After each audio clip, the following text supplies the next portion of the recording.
What's up, guys? Rashad with Bad Beats here, and today I'm bringing you a deck profile from the deck I took to locals today. I ended up placing second. I went 3-0-1. We had 16 players, so we only had 4 rounds today.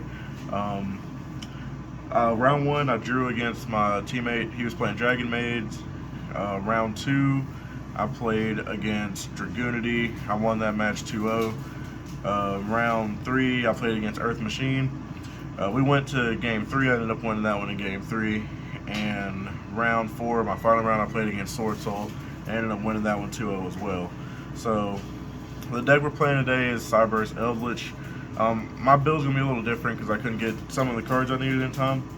So of course I played 3 Cyberse Gadget, 3 Firewall Dragon, or Firewall Guardian. So Gadget, when you link someone with him, he makes a Cyberse token.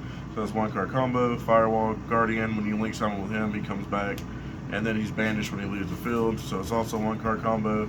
I could not find any Dotscapers in time, and they were sold out on the website that I ordered from. So I played 3 copies of Silent Mining, so that I was essentially still playing 9 Cyberse targets to try to maximize a chance to open one. And if you don't know what mining does, you discard a card for cost, add a Cyberse 4 or less. So it just searches these guys. Next, the Eldlich package. Played 1 Golden Lord because the deck's like really tight.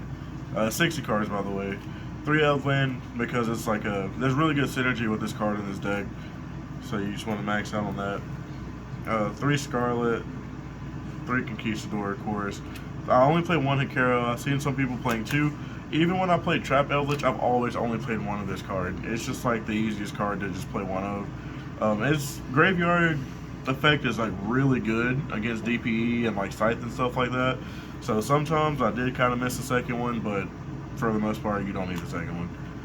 And then, of course, Elfland just searches these guys or Golden Lord, and then Foolish Burial's one or the other.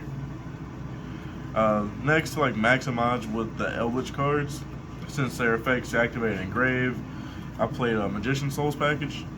So 2/2/2, prep just adds this adds this, puts itself back so that you have this to send this.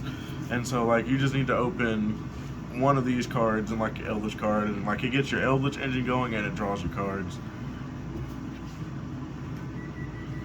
And then of course we played the adventure cards to tie the deck around. So 3 of the Enchantress, 1 Griffin, standard, Griffin's in the gate. Triple copies of Right, the 1 Fateful, and the 1 Dracoback. Dracoback was like truly an MVP card today. I know some people don't play it, but this card was insane for me all day, being able to like just bounce a card on the field back. So like I'm very glad I played this card. I would definitely play this card.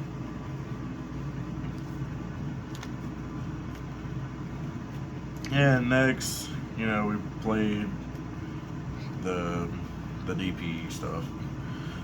So 2 Fusion Destinies, Dasher and Celestial are just like the best 2 to play, unless you're playing Pure Heroes, and then like you can play Denier. Denier's really good in Pure Heroes, but for a deck like this, like Dasher and Celestial is good. And then I played 1 Scythe, 1 Lancia. I main Lancia in case I played against Flunder, and then Scythe is obviously useless, and so then you would just do the Lancia instead. So that's that.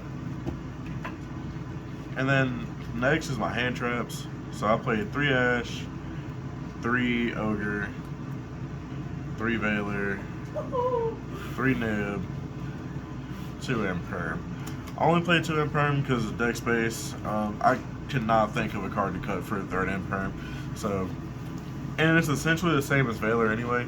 So it was like basically I played 5 Veilers, and then Nib, Ogre, and Ash. It's just like good generic hand traps.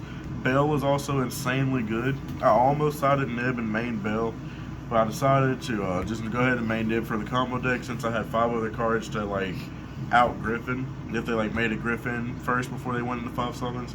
So I decided that Nib would just be better in the main, and it worked out pretty good for me today. And then my last cards were just more consistency things. So I played triple Small World, a Foolish Burial because it starts your Brave stuff and it starts your Eldlich stuff. And then I played 1 Call by the Grave just to help against the hand traps. So Small World, I sided out every time after game 1 if I knew that they were going to go first. then I sorted these out because like just using this and walking into like a hand trap or something with this is just like not very good. But for the times I wanted to go first, or like obviously it's in here because I want to go first, so I kept it in because like this plus any of your hand traps turns into like your full Cyberse combo, because like you can banish Ash or like whatever, and then like because they're all level 3, and Veiler's a light monster, Nim's a light monster, and then you can use Ghost Ogre as the second one, and then you can add Cyberse Gadget. So it was just like another way to get into the full combo, and then obviously Call By is Call By and Foolish is Foolish. And to the extra deck for the Cyberse cards, we played a Link Disciple, 2 Devotee, 1 Lingeribo, and then Link Spider, which isn't part of the Cyberse package, but it's a Link one, so I just put them up there. I used my Brave engine to make DP Scythelog a lot today. So like I would set up like my Griffin and the token and all that, and then I would just link the token and the Link Spider, and then link those together to make Verte. And like if I already had Scythe, or if I had another way, I would make Dagda first and activate that, get another monster. But Lingeribo was clutch because everybody's playing Imperm, and you just make him before you like go into Verte so that they can't Imperm the Verte. They gotta have a real hand trap, which if you open your Brave token stuff and you didn't have to link it off, then like you have a negate for a real hand trap, and then you've got trap disruption for the Imperm, so they can't chain Imperm to your Griffin. So that was all we played. That line. Play double Verte, just in case you don't have all that and the first one gets hit. Since it's a 60 card deck, you're probably not going to hard draw the Fusion Destiny very often. And so then like this is just the DPE package. 2 Vertes, Dagda, and DPE. And then next for like the Link 2s, I played a Lina because the deck has a lot of light monsters. Played a Dark because the deck has a lot of dark monsters. Played a Hulk, which I never used a single time today, but there will be times where you need to use the Hulk to like extend the play to make game, so that you can climb into your Selene, and Selene basically just helps you make access go target for game. The last card I played was Unicorn. I never made this card once. I used everything else except for these 2 cards. So if you want to try other things out, like these 2 cards can easily come out, but everything else I made several times a day. Like I made 2 Vertes and games. Everything else is made like every game. So like these 2 cards honestly did not perform good at all, but like they're backup options. And I guess real quick I can go over the side. So like I was saying earlier, I sodded 3 Bell. Sodded 2 more Lancia because it's like a really good hand trap right now.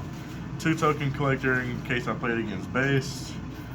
3 Triple Tactics Talents in case I went second against a combo deck that put out multiple negates, because this either forces a negate or you get to steal one of their negates. 3 Cyclone because this and Bell, opening one of these 2 will stop you from getting Scythe locked. And then these 2 cards were for back row decks. So it kind of like covered all the bad bases you had.